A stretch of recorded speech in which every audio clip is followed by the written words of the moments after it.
Are you ready to take your WordPress payment journey to the next level? In this video, I will show you how to upgrade the Paymattic free version to the Pro version. Don't worry, this process is super simple. Once you're ready to upgrade, just hit this. It will take you to the pricing page. Now, let me give you a quick tip.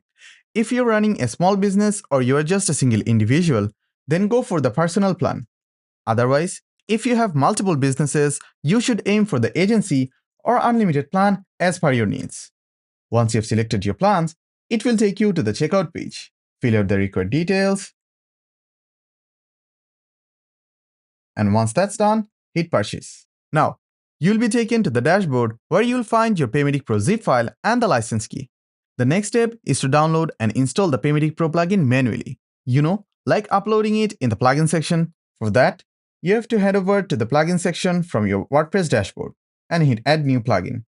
Now, instead of searching for your plugin, you have to upload the plugin here.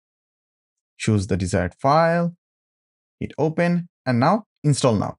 It might take a while, but see, there it is. Now hit Activate Plugin, and you are good to go. Now, all that is left is activate the license. For that, you have to head over to the Paymattic dashboard and go to the Settings. Now in here, you can find the licensing section right around here. Now, paste the license key from your dashboard and hit Activate Paymattic Pro. You are all set. And now, you are ready to enjoy the next level of experiences of Paymattic.